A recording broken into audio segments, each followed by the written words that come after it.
Hello, it's now mid-September and it's time to start thinking about making a nice winter container, something to get us through to Christmas that'll take over once the summer bedding has passed.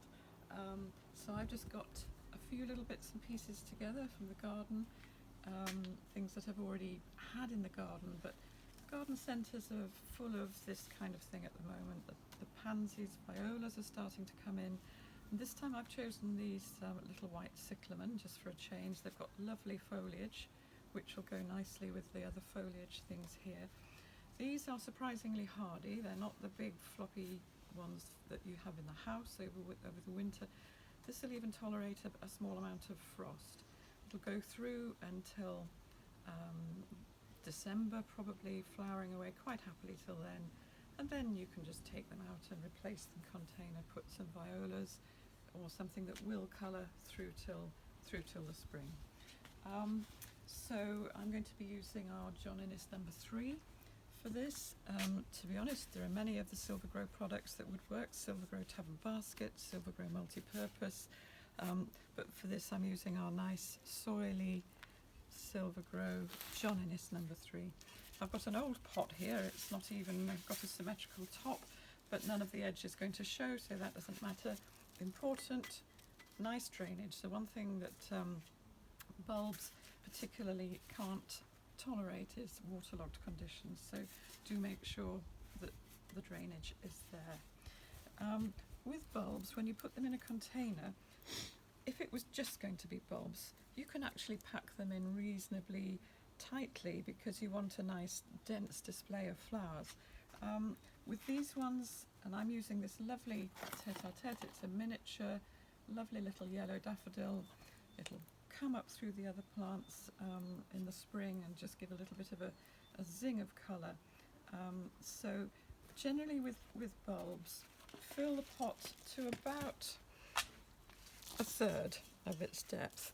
The instructions with bulbs always say this, I'm not sure why, it's perfectly obvious: pointy side up, root side down. And I'm just going to place a few of these. I'm not going to do them so densely because this is a container that's mainly about the foliage and the flowers. These daffodils will just be a nice little surprise in February without producing too much of that green foliage that might get in the way of the rest of the foliage display. So you may remember I did a nice container in the winter with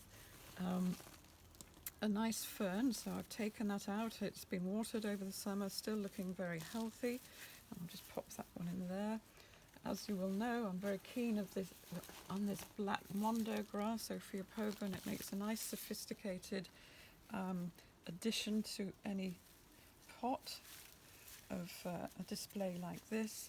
And I've got self-sowing in the garden, this lovely violet. It does come into flower with a nice purple violet, but it's this rather nice dark red green foliage, so I thought that would probably go quite well. Just build the compost up around the roots like that. And then I thought it's all beginning to look a little bit on the dreary side, so I've got a pot of this carex. This is a sedge, again very available in the garden centres at the moment. This is evergreen. It'll stay looking like this all the way through the winter and give you a nice little splash of slightly brighter colour. I might just pop that like that. Just again make sure the roots have got some compost between the edge of the pot. Likewise with the nice violet there and all these other bits and pieces. And then of course the whole thing does need some flowers just to create some immediate interest. Just that. And so these cyclamen, and as I say, these will flower away merrily now until about Christmas, but they probably will then have had their day. Keep them, don't throw them away, they will come back. Keep them if only just for this lovely foliage. But if you want at that point, you can actually take those out and put something that's flowering like violas. Violas tend to be a bit a better choice in the winter, I feel, because they more reliably flower in the colder months. And so just going to give the whole thing a bit of a bash in order to settle the compost. Just fill it round, leave a little bit of a lip at the top so that you can water without the water pouring over the surface. The compost comes well endowed with fertiliser, and at this time of year that should be enough to get it through without supplementary feeding, but you can, the occasional liquid feed whilst we're still in October, if October's not too cold. But there we have it. I will water it.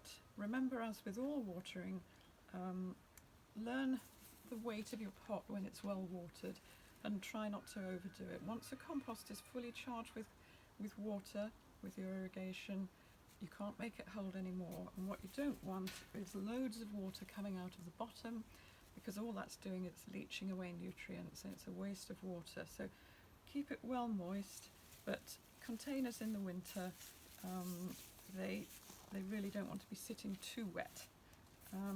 That will fill out. I'll put that down in my collection down here, and that will be a lovely autumn show, taking us right through till Christmas.